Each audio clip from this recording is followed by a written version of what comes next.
What's the actual difference between a cheap pair of sunglasses, don't break, I like you, and a pair from Prada? I had to know, so I bought models from 6 different brands at 6 different prices to test them out. In this video, we're gonna hit the lenses with UV light to see which ones really block harmful rays. We're gonna look at the lens clarity, and we're gonna break down frame materials to see how much of the price is real engineering versus just a logo tax. Let me explain how the industry works, how sunglasses are made, and how different companies ascribe value to the same stuff. All eyeglasses are basically a ripoff. My name is Dean Butler, founded Lens Crafters, and within 4 years I had the largest eyeglass business in the world. According to Dean, the sunglasses that you buy for $200 only cost the manufacturer $40 to make. So to break down how that's reflected on these sunglasses, we're gonna analyze the lenses first, and then the frames. On the lens side, I've made a chart covering everything that a lens should and could give you. First is UV protection, and whether your sunglasses protect your eyes from UV light depends on the lens material. Now, I always thought that if cheap sunglasses block UV light, they would do a bad job at it. So, I bought a flashlight that only emits the harmful rays that your sunglasses are supposed to block. So if I point this at my passport, you'll see that it glows. But if these sunglasses are really UV protected, if I put the lenses in front of the light, we won't see the speckles or the dashed line. These sunglasses I bought for $14 at a clothing store, so they would be the ones that you get at like H&M, Walmart, all of these. These lenses are just plastic, and it's an industry standard that cheap sunglasses almost always use a type of plastic called polycarbonate because it's cheap, it's durable, and it inherently blocks UV light because of its molecular structure. But these lenses have a long way to go before we can decide whether they're any good. Then we've got these sunglasses. They are by a brand called Pradas, and they are in the same category as other brands that you may know, like Knockarounds, Blenders. They cost me $30. And at this price point, the lens should also be polycarbonate, so it passes the UV test. Okay, now these are Oakley Redux eye jacket. I love them. I just love the orange. I paid $172 for this, and the lenses are still polycarbonate. Wild? Maybe yes, maybe not. We don't know yet, because this is a high-grade polycarbonate that promises a kind of durability. In the UV protection department though, it's good. It passes the test. So let's switch things up with the only pair of glass lenses that we have today. These are Ray-Ban Wayfarer, and I paid $191 for them. Glass is considered the superior lens material. It's way better than plastic. And Ray-Ban used to be considered one of the best sunglasses in the world. When they were made in America, they were built like a tank by a company that specialized in making high-grade glass for microscopes, camera lenses, binoculars. But then in 1999, Ray-Ban was bought by a company that you have probably never heard of, and that's on purpose. Over the years, this company has bought out businesses at every stage of the eyewear sector. It owns licenses to make sunglasses by brands that you probably think they made the glasses themselves. They own many of the physical and online retailers that sell you the glasses. And in the US, they also own a majority stake in the insurance company that tells you where you should buy your eyeglasses. It's called Luxottica, and I guess it's not a coincidence that it makes half of the sunglasses that I've got here today. When they bought Ray-Ban in 1999, they shifted all the production from America to Italy, and according to some industry experts, the quality also went down. Back to the lenses, it's pretty easy to tell when sunglasses have a glass lens because they're pretty heavy. And these ones are glass, and they are so uncomfortable to me. Anyways, glass is not inherently UV protected, so it has to have some sort of coating on it to block UV light. It blocks that? It does. Okay. Okay, Maui Jim. They have a different material. It's called Maui Pure, and it's a type of polycarbonate, so they should block UV light. And they do. And now Prada. Prada also has a type of, actually this is nylon-based product. So it's still plastic, nylon based. So let's see if it blocks UV light. I mean, they have to, so yeah, they do. Next is the lens clarity, and this is a little bit nerdy, so here's a simplified version. When light goes through the lenses, the different colors the light is made of either spread or stay together to reach your eyes. This spreading is called chromatic aberration. A high Abe number means that the colors stay together and there's good clarity on the lens, and that is mostly dependent on the lens material. Optically, glass is the best material. It has a simpler molecular structure than plastic, so it doesn't disperse light as much, which makes the image very clear. Polycarbonate, on the other hand, is plastic, which has a low Abe number and means that the colors spread apart and the image is softer.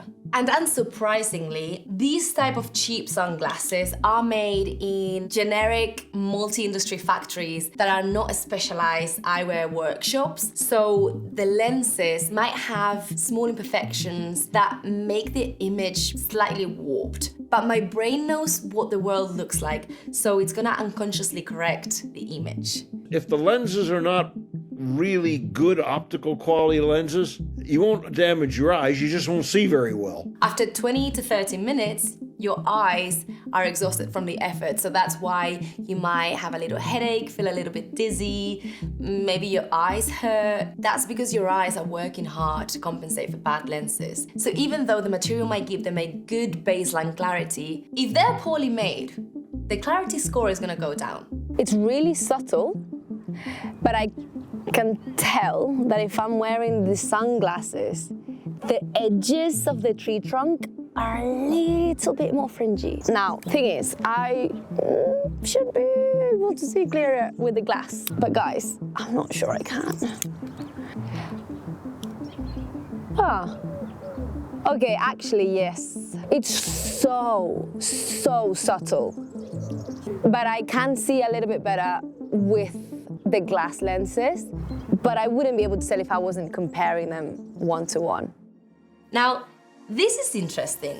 Using a technology used by spy satellites called hyperspectral imaging, Oakley created sport-specific dyes that act as filters on the lenses. And these dyes aren't just coating on the lenses, they are blended into them so they don't peel off. These glasses are designed for athletes moving at high speeds, and at those speeds it's really useful to see things that you wouldn't normally see, like obstacles, rocks.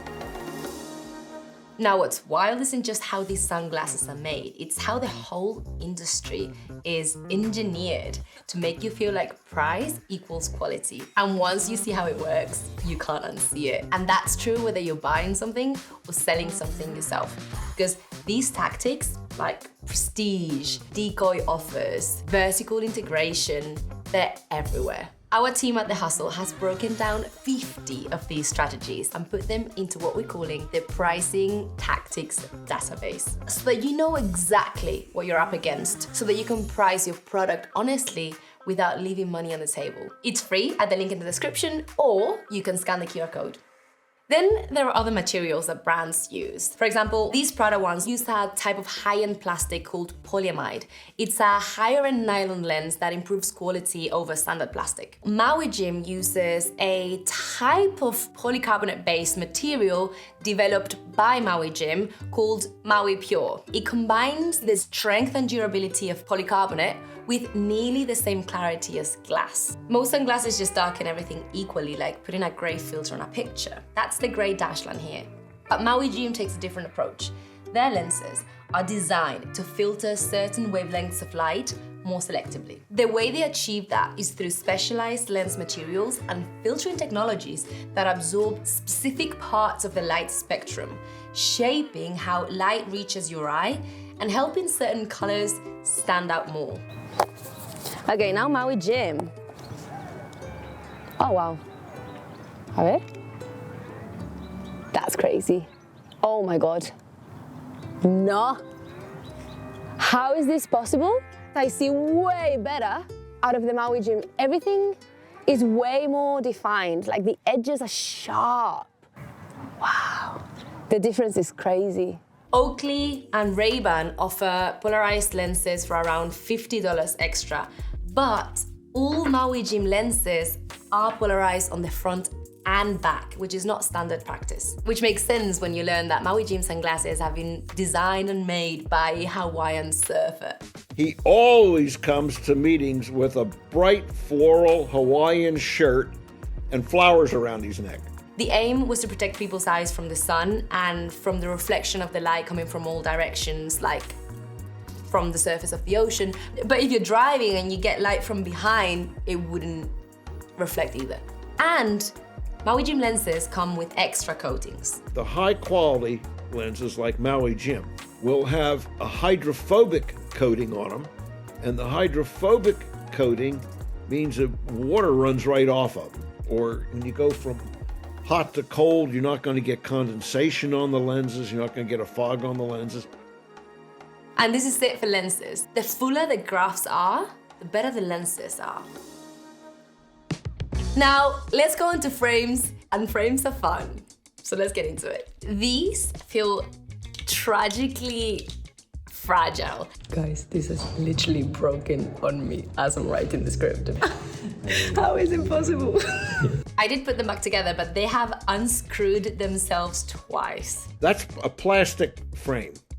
This is cheap. This was like 12 euros. Ah, and turn it so I can see the edge. That way. This? Yeah. See, it's not completely flat up and down, Yeah. but it's not curved as much. Glasses have a curve, a slight curve to them. They should. They shouldn't be flat across the front. It should be a slight curve. If you have cheap sunglasses and you wear them in the sun for several days, like on the beach or something, they distort. They go flat because it's injection molded. So these type of sunglasses are made by heating up plastic and pushing it into a mold, and then they color it. You can take like a kitchen knife or something, a small knife, and you can scratch the edge of the plastic. And if the color comes off, that's just painted on. I would do it on the Goodest one, but they didn't even bother painting this. Wait, pause there. I just want to quickly note that while we were making this video, one of the lenses in the Goodest sunglasses popped out. We were actually running a durability test, but the results were inconclusive, so we cut it out from the video. Now, let's get back to it. Now we're going to Oakley, and Oakley frames have a history. Oakley had always been known for its bold designs, and back in the day they revolutionized frames. And these ones are inspired by the 1994 design. But Estilo Luxottica owns Sunglass Hut, which is one of the biggest retailers of sunglasses in the world. And because apparently Oakley didn't want to sell them sunglasses at a lower price, Luxottica pretty much stopped stocking them. Oakley lost one of its biggest sales channels, its stock tanked, and suddenly they were vulnerable. Then Luxottica swooped in and bought them for $2.1 billion. Once in control, the bold and experimental frames that made Oakley famous kind of stopped coming out, and they were replaced by designs that were more lifestyle friendly, like the Holbrooks that look very similar to these. Holbrooks and Redux, this one, are at least $100 more expensive than the Goodest. So why is that? Both are made of plastic, but Oakley called its material O-Matter. It's a proprietary nylon-based material. And I mean, they look cheap. They look like they've been made in a mold, like injection molded for sure. And they kind of look like a toy. The asterisk though is that Oakley sunglasses are made for sports. So you want something that's light and also durable. And according to Oakley, O-Matter is 25% lighter than plastic and 2 times stronger. Pretty flexible, and they're not breaking, and I'm pulling. That's pretty big. And they back to the front? Yeah, pretty much, right? Yeah. Okay, for comparison, if they break, they broke. These feel, there's more resistance in these for sure. And what about these? Oh, don't break, I like you. No, this feels like it's gonna snap at any moment. Now we've got the legendary Ray-Ban Wayfarer. This is our only pair made of acetate, and acetate is one of the most popular materials for frames. Fun fact, acetate is not plastic, it's actually a plant-based material made out of cotton fibers. This might sound weird, but it's softer than injection plastic, and it definitely feels more luxurious. Like, it just feels way nicer.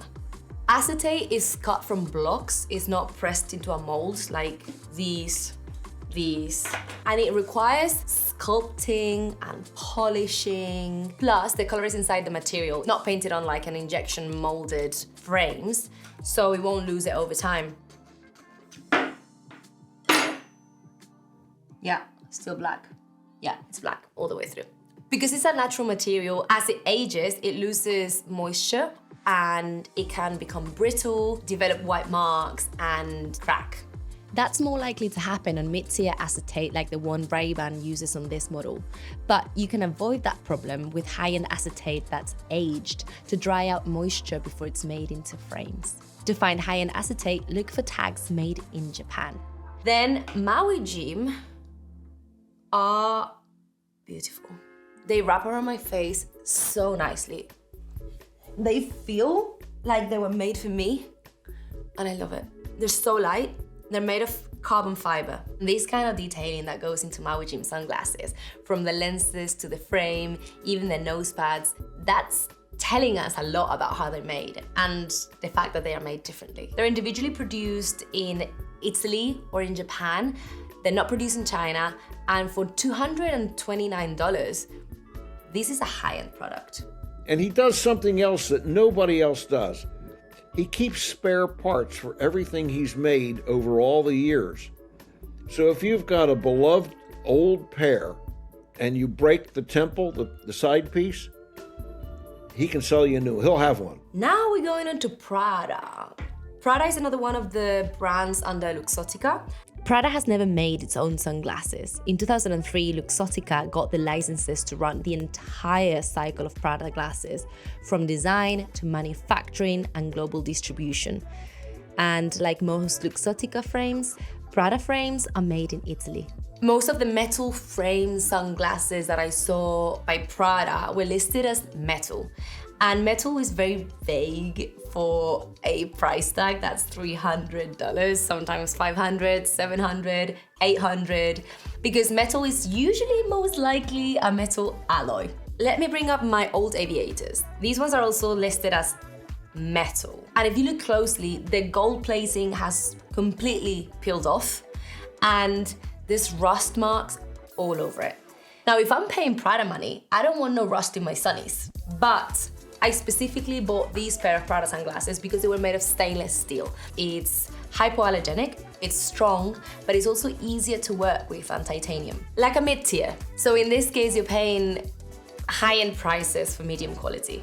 Titanium would make these sunglasses premium tier because it's really strong, it's really flexible, and so light you don't even feel it on your face. But with Prada, that's gonna cost you $800. You're getting a nice little brand name on the side here, and you just paid 95% of what you paid just for that name. Now, just out of curiosity, I looked at the titanium frames by Maui Jim, and they retail for around $400. That's half of the price if you compare them to Prada. I would say buy a pair of sunglasses that have a style that you really like, and don't think they have to be expensive. Now, if you're a fashion-oriented person, that's fine too. Buy with the one with the great big Prada name on the side, and be happy that everybody looks at you when you go down the street.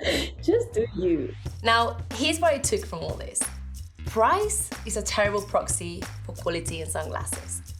A pair of $30 sunglasses can protect you just as well as a pair that costs $400. But once you know what you're looking for, lens material, frame construction, aid value, coatings, then you can really start telling what's worth it and what's a rip-off. And remember that we have a great free resource for entrepreneurs that breaks down how to price your product fairly without leaving any money on the table. So run, don't walk. To download it in the description below or scanning the QR code.